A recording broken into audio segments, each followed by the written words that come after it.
টাকাওয়ালার টাকা আজ আছে কাল থাকবে না, আর এলেমওয়ালার এলেম সিনায় ঢুকবে কখনো বিদায় হবে না। কত টাকাওয়ালা আজকে ফকির হয়ে গেছে, কোটি টাকার মালিক দেখো অভাব হয় না দূর, গরিবে ঘুমায় আরাম করে মনটা বাহাদুর। ফেরাউনের লাশটা দেখো মিশর জাদু ঘরে, খায় না মাটি পোকা মাছি সবাই ঘৃণা করে।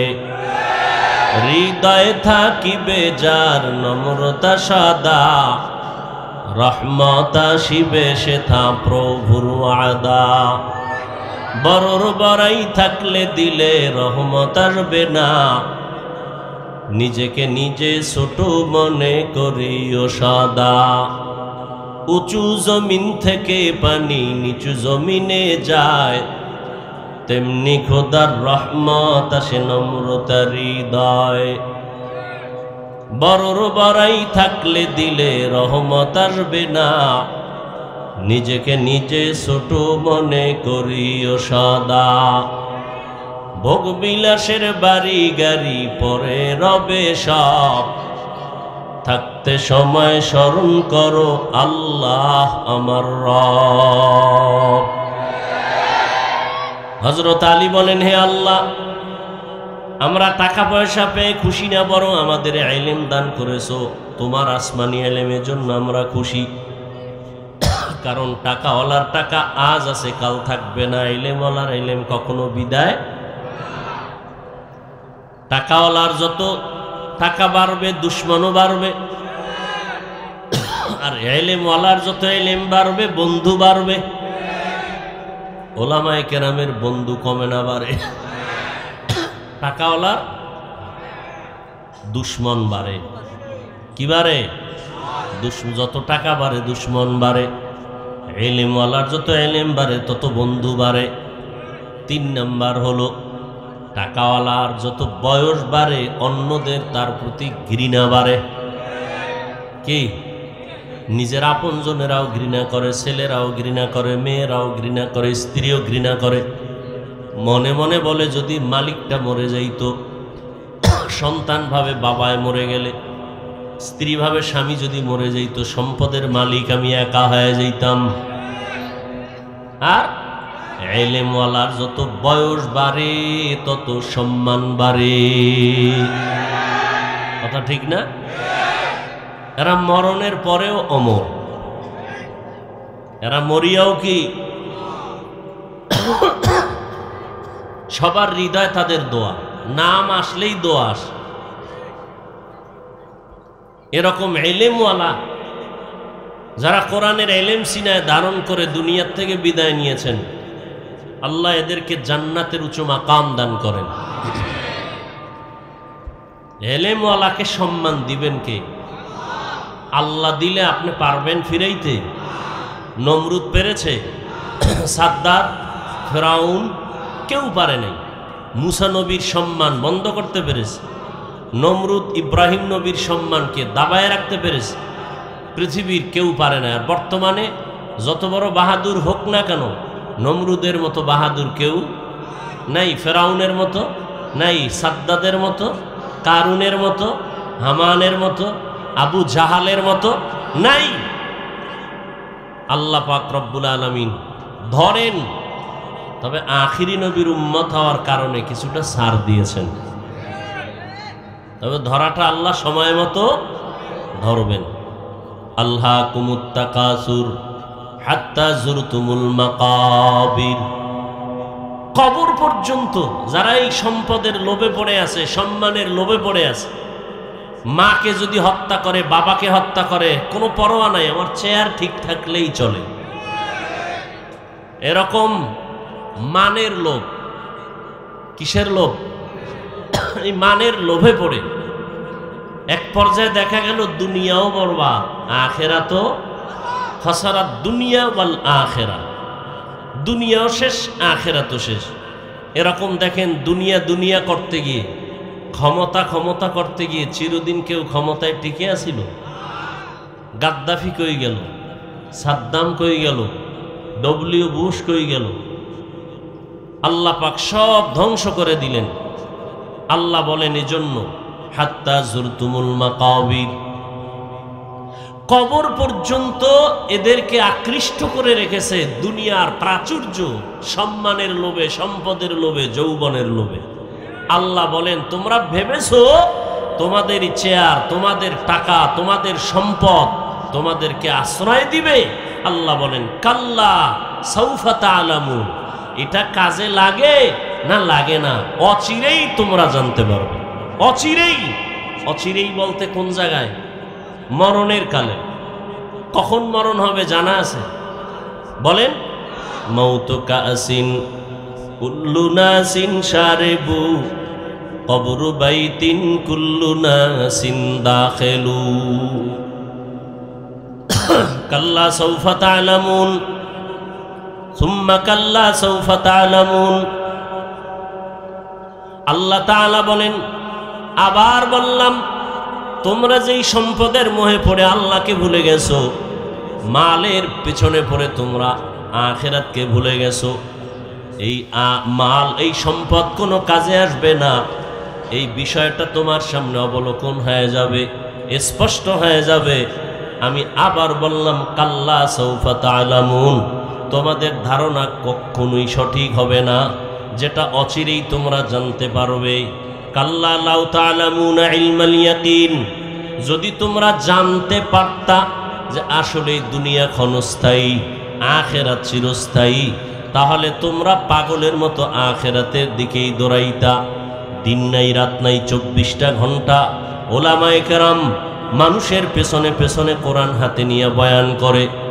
কেউ বলে না আমার দলে আসো, কেউ বলে নাই ব্যবসা ছেড়ে দাও, চাকরি ছেড়ে দাও, দুনিয়ার সব লাইনেই থাকো, তবে তোমার আসল কিন্তু দুনিয়া না, তোমার আসল গন্তব্য হলো আখিরাত। তোমরা দুনিয়ার যতটুকু প্রয়োজন ততটুকু তুমি ব্যবহার করো, বাকি সময় তুমি আল্লাহর পথে ব্যয় করো। ফাইদা ফারাগতা ফানসাব ওয়া ইলা রাব্বিকা ফারগাব, যখনই তুমি সুযোগ পাও রবের জিকিরের মধ্যে নিজেকে বিলায়া দাও। কারণ একটু সময় তোমার হাত থেকে যদি ছুটে যায়, এই সময়টা আর ফিরে আসবে?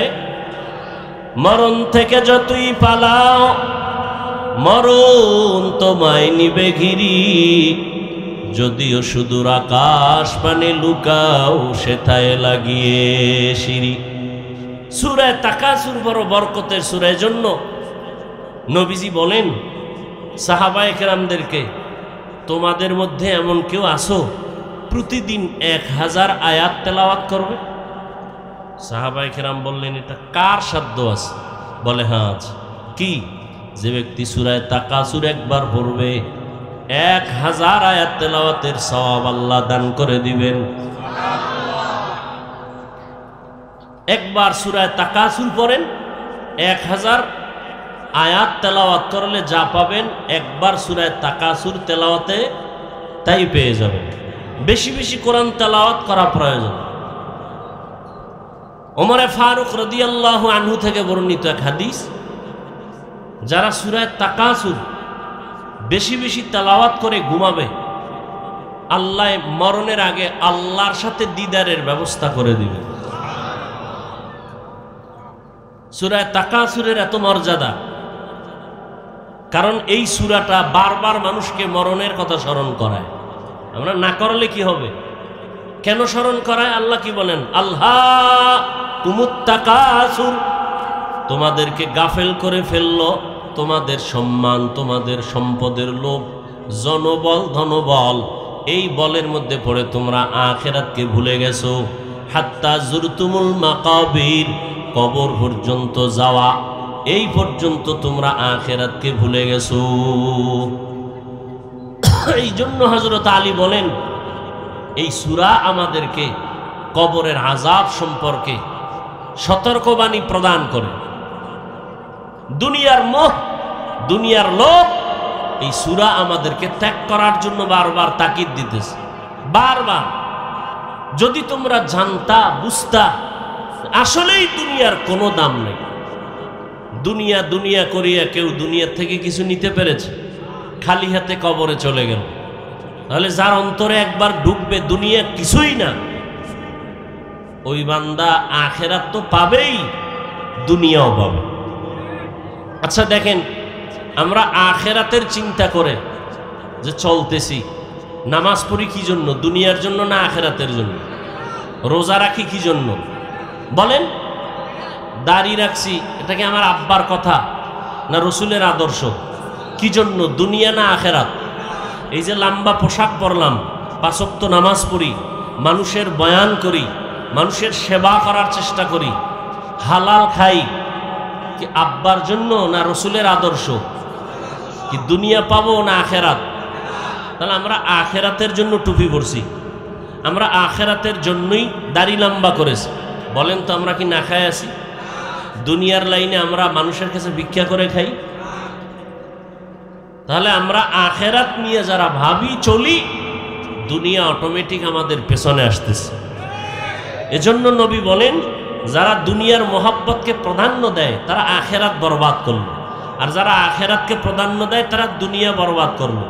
কারণ দুনিয়ার পিছনে দৌড়ানোর জন্য আমাদের বানান নাই আল্লাহ, আমাদের বানাইছেন আখেরাতের জন্য, দুনিয়া বানাইছেন আমাদের জন্য।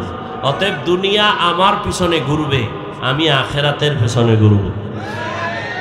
কাল্লা লাউ তা'লামুনা ইলমাল ইয়াকিন, যদি ভালোভাবেই তোমরা জানতে দুনিয়ার কোনো দাম নাই, তাহলে দুনিয়া দুনিয়া করে জীবনটারে সর্বনাশ করতা না, জীবনটারে ক্ষতির মধ্যে ঢেলে দিতা না। পয়গম্বরের একজন সাহাবী সালাবাতুল আনসারী, সালাবা নামে কয়েকজন সাহাবীর নাম আছে। একজন হলেন সালাবাতুল বদরি, উহুদের ময়দানে শহীদ হয়েছেন। আর একজন হলেন সালাবাতুল আনসারী। এই সাহাবী অত্যন্ত আমলওয়ালা বুজুর্গ ব্যক্তি ছিলেন, সবসময় মসজিদে নববীর মধ্যে পড়ে থাকতেন, আজানের আগে মসজিদে এসে বসে থাকতেন, সম্পদ কম। একদিন নবীর কাছে এসে বলতেছেন, ইয়া রাসূলুল্লাহ সাল্লাল্লাহু আলাইহি ওয়াসাল্লাম, আমার জন্য এই খেয়াল করেন নাকি দোয়া করে দিব। সালাবাতুল আনসারী নবীকে বললেন, নবী আমার সম্পদ কম, একটু দোয়া করেন, আল্লাহ যেন সম্পদে বরকত বাড়ায় দেয়। নবী তো দোজাহানের সর্দার, দোয়া করলেই কবুল। নবী বলে, না, দোয়া করা যাবে না, সম্পদ বেড়ে গেলে ঝামেলাও বাড়বে। নবী চুপ থাকলেন। আবার একদিন এসে বলেন, ইয়া রাসূলুল্লাহ আমার সম্পদের জন্য আল্লাহর কাছে একটু দোয়া করেন। কয়বার বলা হইল? 2 বার। নবী এবারও চুপ থাকলেন, নিষেধ করলেন। তৃতীয়বারে আয়েশা ইসরার করলো নবীকে, হে রাসূল একটু দোয়া করেন না। তখন নবী দোয়া করলেন। নবী প্রথম বুঝাইছেন, সম্পদ বাড়ানোর দোয়া করতে বলিও না, বিপদ। শুনে নাই, লোভে পাপ, পাপে কি হয়? নবী দোয়া তো করেই দিলেন, বাধ্য করল, সম্পদ বাড়া শুরু হয়ে গেল। যেই সালাবাতুল আনসারী এত বড় বুজুর্গ আবেদ, আজানের আগে মসজিদে আসেন, এখন উট দুম্বা বাড়তে বাড়তে এত পরিমাণ বাড়লো, এখন শুধু নামাজের জামাতটা এসে ধরে, আজানের আগে আসার আর সুযোগ হয় না। এভাবে আস্তে আস্তে সম্পদও বাড়তেছে। সাহাবা দেখে এখন তার যে মদিনার পাশে ঘর, সে আঙ্গিনায় উট বকরি দুম্বা এগুলো রাখার জায়গা হয় না। সে গেল মরুভূমিতে, একটু দূরে দূরে গিয়া এখন জহুর আর আসরে এসে পড়ে, বাকি 3 ওয়াক্ত মসজিদে আসে না, বাসায় বয়ে পড়ে। কেন? সম্পদের পেরেশানি, ঝামেলা। নবীজি বারবার জিজ্ঞেস করেন, সালাবা কোথায়? তার আত্মীয় স্বজনরা বলে সে বাসায় উট দুম্বা বকরি নিয়ে ব্যস্ত, মসজিদে আসে নাই। নবী তখন আফসোস করলেন আর বললেন, ইয়া ওয়াইহা সালাবা, আফসোস সালাবার জন্য। নবী খুব কষ্ট পায় কথাটা বললেন। দোয়াও যেমন কবুল, কষ্টও কবুল। সালাবার সম্পদ আরো বাড়তেছে। 2 ওয়াক্ত পড়তো, এখন সে 2 ওয়াক্তও পড়ে না, শুধু জুমা পড়ে। মসজিদে এসে কি পড়ে? শুধু জুমা। 5 ওয়াক্ত বন্ধ হয়ে গেল। জোহর আসর ছিল তাও বন্ধ, এখন এসে শুধু জুমার নামাজটা পড়ে চলে যায়। এইভাবে করতে করতে সালাবা ওখান থেকে আরো দূরে সরে গেল। এখন জুমায়ও মাঝে মাঝে আসে না, জুমায়ও আসে না। নবী জিজ্ঞেস করে, এই সালাবার খবর কি? আত্মীয় স্বজনরা বলে, ইয়া রাসূলুল্লাহ, সে অনেক দূরে মরুভূমি এলাকায় বাড়িঘর করেছে, ওখানে তার উট, ভেড়া, দুম্বা, বকরি সব ওখানে চড়ায়, আসতে সময় লাগে, এজন্য আসে না। নবী একদিন আমেল পাঠাইলেন যাকাতের সম্পদ উসল করার জন্য। এই রিভাবটা বন্ধ করলা কেন? যাকাত উসল করার জন্য নবী হিসাব করে দিলেন। যখন 2 জন আমেল চলে গেল, সালাবার কাছে গিয়া বলে, এই তোমার সম্পদ, উট কত, দুম্বা কতগুলো, বকরি কতগুলো, এগুলোর যাকাত দাও। সালাবা হিসাব দিয়ে দেখে বিশাল এক পাল, এটা যাকাত দেওয়া হবে। সালাবাকে, এটা তো যাকাত না, এটা জরিমানা, না দেওয়া যাবে না। বলে বের রসুল পাঠাইছেন নিজে হিসাব দিয়া, তাই কাহা কথা অন্যদেরটা ঘুরা নিয়া পরে আমার দ্বারাই পরে আসছে। আসার পরে বলে, তোমরা চলে যাও, দিব না। যাকাত দিল না। নবীকে এসে শুনালেন। নবী আবার সেই শব্দ, ইয়া ওয়াইহা সালাবা, ইয়া ওয়াইহা সালাবা, সালাবার জন্য আফসোস। নিষেধ করেছিলাম দোয়া করার জন্য, সম্পদ বাড়ানো। এই খবর গেছে সালাবার কানে, নবী বড় দোয়া করছে। শুনে তো আর হুশ নেই। কিছু মালটাল নিয়ে, উট, বেড়া, বকরি, দুম্বা নিয়ে নবীর কাছে নিজে হাজির। ইয়া রাসূলুল্লাহ, বেয়াদবি মাফ করেন, দিলাম সম্পদ। বলে, সময় মতো দাও নাই কেন? এখন আর আল্লাহর পক্ষ থেকে নিষেধ, তোমার সম্পদ গ্রহণ করা হবে না। সালাবা মাটিতে গড়ায় কান্না শুরু করলেন। কপাল খারাপ আমার, কান্নাকাটি করে মাল লয়ে চলে গেছে। আবার আসছে কিছুদিন পর, নবী বলে, হবে না। এমত অবস্থায় রসুলের ইন্তেকাল হয়ে গেল। রসুলের অবর্তমানে খেলাফতের দায়িত্বে আসলেন আবু বকর সিদ্দিক রাদিয়াল্লাহু তাআলা। সালাবা কয়, এইবার একটু যাই আবু বকরের কাছে পার পাওয়ার জন্য। সালাবাতুল আনসারী আবার সম্পদের এক বিশাল অংশ নিয়ে আবু বকর সিদ্দিক রাদিয়াল্লাহু তাআলা আনহুর দরবারে আসলেন আর বললেন, এই সম্পদ গ্রহণ করেন। আবু বকর কি বললেন? যেই মাল নবী গ্রহণ করে নাই, ওই মাল আমিও গ্রহণ করব না, নিয়ে যাও। সালাবা আবু বকর থেকে অভিমুখ হয়ে গেল। আবু বকরের জিন্দেগি শেষ। আসলো হযরত ওমর। ওমরের কাছে এই সম্পদ নিয়ে সালাবা হাজির।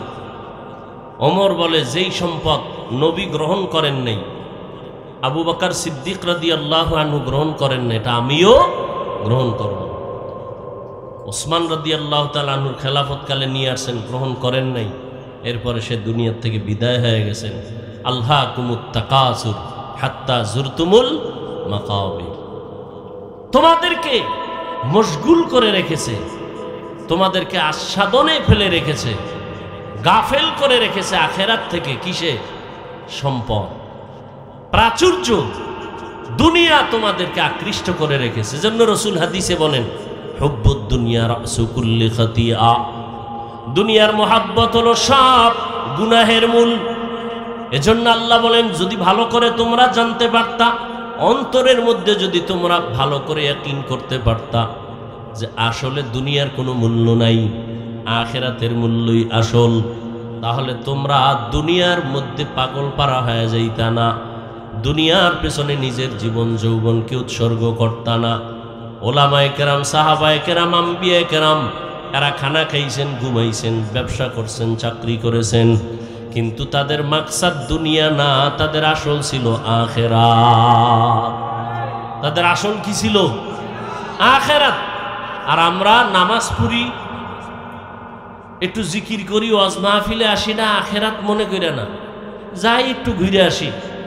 নামাজ না পড়লে মানুষ কি বলবে?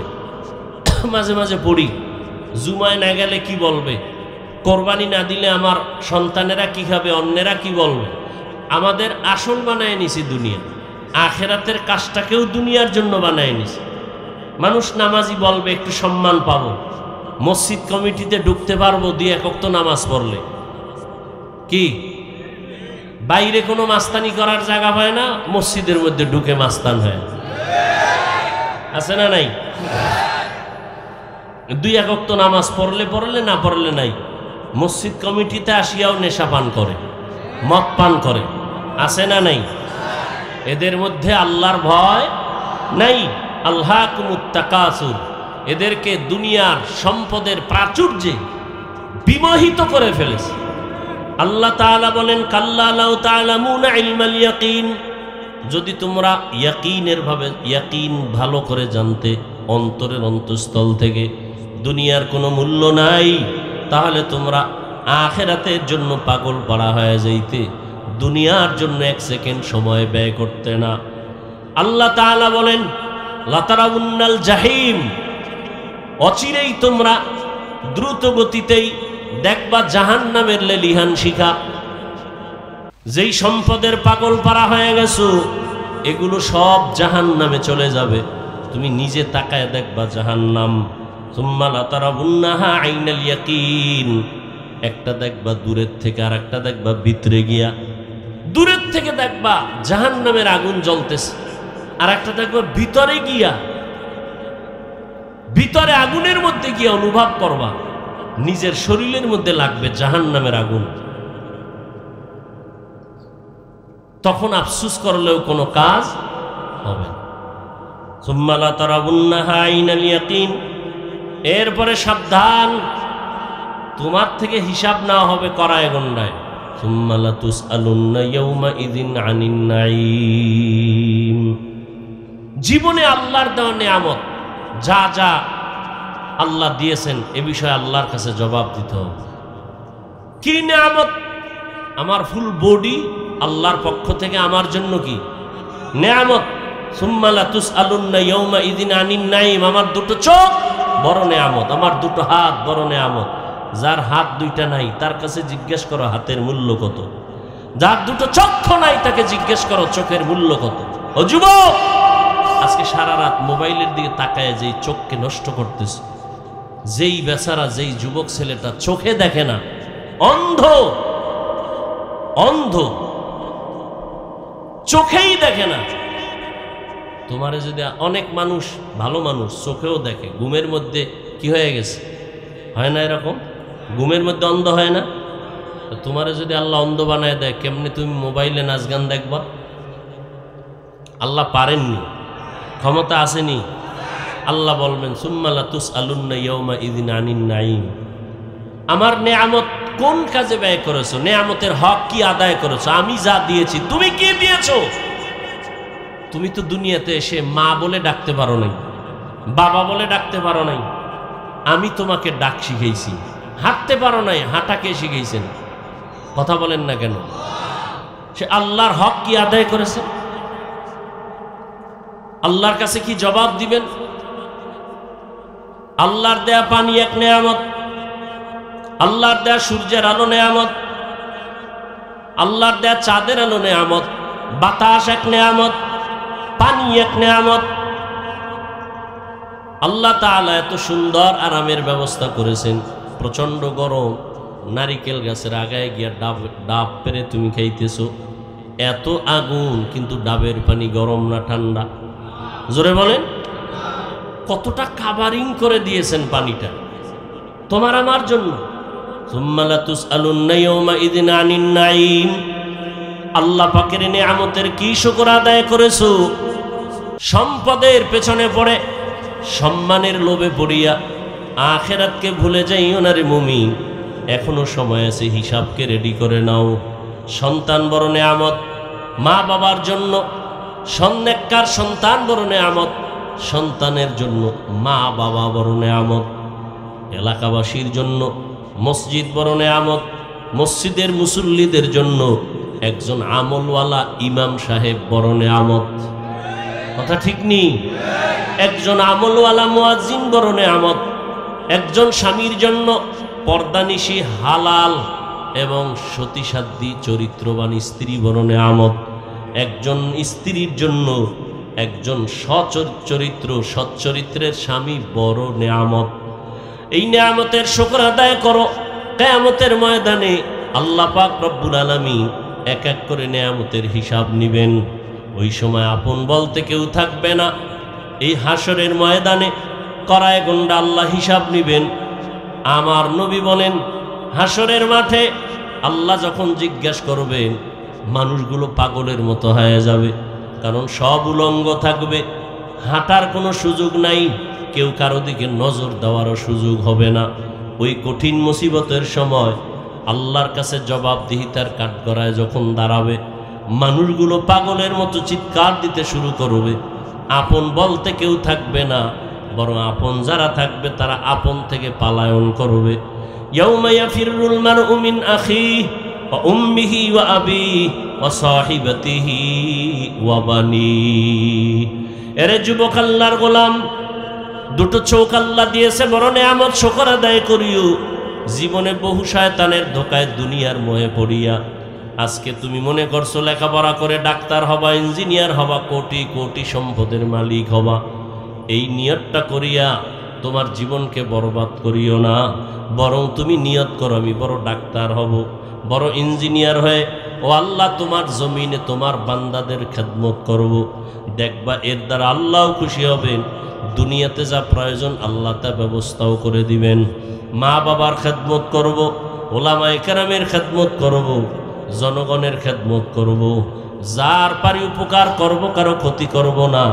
আল্লাহ তোমার হুকুম অনুযায়ী জীবন চালাবো। জীবনে যদি কোনো অন্যায় করিয়াও থাকরে যুবক, তোমার মতো যুবক এখনো আলহামদুলিল্লাহ এই নিয়ামতের শুকর আদায় করনেওয়ালা যুবক তোমাদের লাইনে অভাব নাই। 5 ওয়াক্ত নামাজ ঠিক মতো পড়ে, কলেজেও যায়, 5 ওয়াক্ত নামাজ পড়ে, স্কুলেও যায়। বলো তোমরা আছে না নাই? তোমার মতো যুবক, তোমার বোনের মতো যুবতী বোন স্কুল কলেজে পড়িয়াও নামাজ পড়ে, সেজদায় পড়ে শুকর আদায় করে, মোনাজাতে আল্লাহর কাছে কান্নাকাটি করে, আছে না? তোমার আমার মতো কত যুবক ময়দানে কাজ করে, ওই কাজের ফাঁকে ফাঁকে আল্লাহকে স্মরণ করে, কপাল দিয়া সেজদা দেয়, জমিনে গামছা বিছাইয়া। আজকে থেকে তুমিও তওবা করে নাও, আর কোনোদিন সম্পদের পিছনে পড়িয়া, দুনিয়ার পিছনে পড়িয়া আমি আল্লাহকে ভুলতে রাজি নাই। পিছনে যত অপরাধ করেছি আজকে থেকে তওবার মাধ্যমে নবীজির তরিকার মালা গলায় লাগাইয়া, ওলামায়ে আহলে হকের পরামর্শ নিয়া 5 ওয়াক্ত নামাজ পড়ব, মা বাবার দোয়া নিয়ে খেদমত করে চলব, ওলামায়ে আহলে হকের পরামর্শ নিয়ে চলব, নবীর সুন্নাত অনুযায়ী চলব, আর কোনোদিন নবীর তরিকার বাহিরে চলব না। আল্লাহর জমিনের সব নেয়ামত ভোগ করিয়া আল্লাহর সাথে আর গাদ্দারি করব না, নাফরমানি করব না, দাড়ি কাটবো না, বেপরদায় চলব না, মা বাবার বাধ্য হয়ে চলব, ওলামায়ে কেরামের পরামর্শ নিয়ে চলব। কারা কারা রাজি আছো হাত উঠায়া দেখাও। আয় আল্লাহ হাতগুলো কবুল করে নেন, তওবা কবুল করে নেন। আয় আল্লাহ আমাদেরকে আখিরাতমুখী হইয়া জীবন যাপন করার তৌফিক দান করেন, আমিন। আলহামদুলিল্লাহি রাব্বিল আলামিন, ওয়াসসালাতু ওয়াসসালামু আলা সাইয়্যিদিল আমবিয়াই ওয়াল মুরসালিন ওয়া আলা আলিহি ওয়া আসহাবিহি আজমাইন। ইয়া আরহামার রাহিমিন, ইয়া আরহামার রাহিমিন, ইয়া আরহামার রাহিমিন। রব্বিরহামহুমা কামা রব্বায়ানি সগীরা। اللهم إنك عفو كريم تحب العفو فاعف عنا. اللهم إنا نسألك رضاك والجنة ونعوذ بك من سخطك والنار. اللهم إنا نعوذ بك من البرص والجنون والجذام وسيء الأسقام. اللهم إنك عفو كريم তুহিব্বুল আফওয়া ফাআফু আন্না। ইয়া আল্লাহ, এই বৃষ্টির মধ্যে আপনার বান্দাদের দিকে নজর করে দেখেন আল্লাহ। পর্দার আড়ালের কত মা বোনেরা যেন হাত তুলেছেন। আয় আল্লাহ, কত যুবক, কত ছাত্র ভাই, কত মুরব্বী, কত হাজী সাহেব, ওলামায়ে কেরাম, আয় আল্লাহ সবাইকে আপনি কবুল করে নেন। আয় আল্লাহ, আলোচনার ভুল ত্রুটি ক্ষমা করে দেন, বাকি কথা আমলের জন্য কবুল করে নেন। আয় আল্লাহ, আখিরাতমুখী জীবন দান করেন, দুনিয়ার লোভ আমাদের থেকে দূর করে দেন, ওলামায়ে আহলে হকের বন্ধু বানাইয়া দেন।